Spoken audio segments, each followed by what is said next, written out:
మిత్రులారా, వార్తలు వాస్తవాలు close encounter with SR programme ని చూస్తున్న చాలా మంది వాళ్ళకు వచ్చినటువంటి అనుమానాలు నాకు పర్సనల్ గా మెసేజ్ చేస్తారు.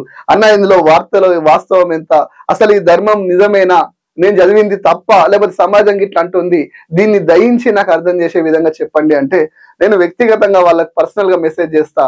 కానీ వాళ్ళు చేసినటువంటి క్వశ్చన్ ఒకసారి చెక్ చేసి చూసుకుంటే సమాజం అది నిజం అనుకుంటుంది. అలాంటి వాటి మీద నేను డైరెక్ట్ చెప్పడానికి ప్రయత్నం చేస్తా. కాకపోతే మిత్రులారా, రామాయణ మహాభారత ఇతిహాస పురాణాల మీద చాలా మంది అనుమాన పడుతున్నారు. దాని మీదనే నాకు పర్సనల్ గా మెసేజ్ చేస్తున్నారు. దయించి నేను మళ్ళీ చెప్తున్నా, రామాయణ మహాభారత ఇతిహాస పురాణాలు మన అస్తిత్వము, మన వేద సంపద. ఇది వేద భూమి కాబట్టి ఆ వేద భూమిలో పుట్టిన ప్రతి హిందువు నిజమైనటువంటి మూల రామాయణం, నిజమైనటువంటి మహాభారతం మాత్రమే చదవండి.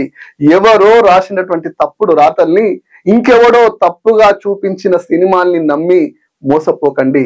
ఎందుకంటే అద్భుతమైన ఎన్నో జన్మలెత్తితే గాని మానవ జన్మ రాదని చెప్పేసి రామాయణ ఇతిహాస పురాణాలు చెప్తాయి. కాబట్టి అంత అద్భుతమైన మానవ జన్మ ఎత్తినప్పుడు ఎవడో రాసినటువంటి తప్పుడు రాతల్ని నమ్మి ఎందుకు మనం మోసపోవాలి? ధర్మాన్ని ఎందుకు మనం తెలుసుకోకూడదు అని ఒక్కసారి ఆలోచన వస్తే, మరి చాలా మంది అడుగుతారు, ఈ రామాయణం ఇట్లుంది, ఈ సినిమాలో ఇట్లుంది, ఈ కథ ఇట్లుంది అని చెప్పి కొంతమంది చెప్తారు. అవన్నీ అబద్ధాలు. ఎందుకంటే వేద భూమిలో పుట్టినాము.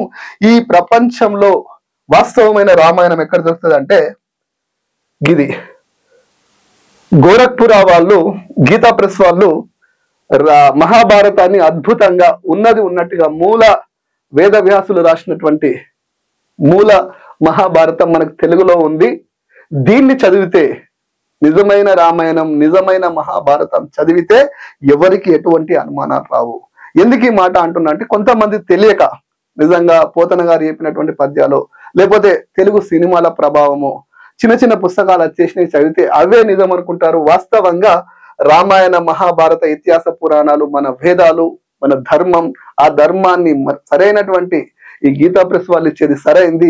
నిజంగా దాన్ని మనం ఫాలో అయితే ఎట్టి పరిస్థితులలో ఎక్కడ కూడా అనుమానమో లేకపోతే మనకి ఇంకో సందేహమో రాదు. దయించి నిజంగా ఎవరైనా హిందూ ధర్మం గురించి తెలుసుకోవాలని ఆతృతున్న వాళ్ళు, నీ మిత్రులు ఎవరైనా ఉంటే 3,890 రూపాయలు, దాదాపు 4,000 రూపాయలు అయితే ఆ 4,000 రూపాయలు మీరు ఖర్చు పెట్టి వాళ్ళకి పంపిస్తే గీతా ప్రెస్ వాళ్ళు ఆర్డర్ చేస్తారు.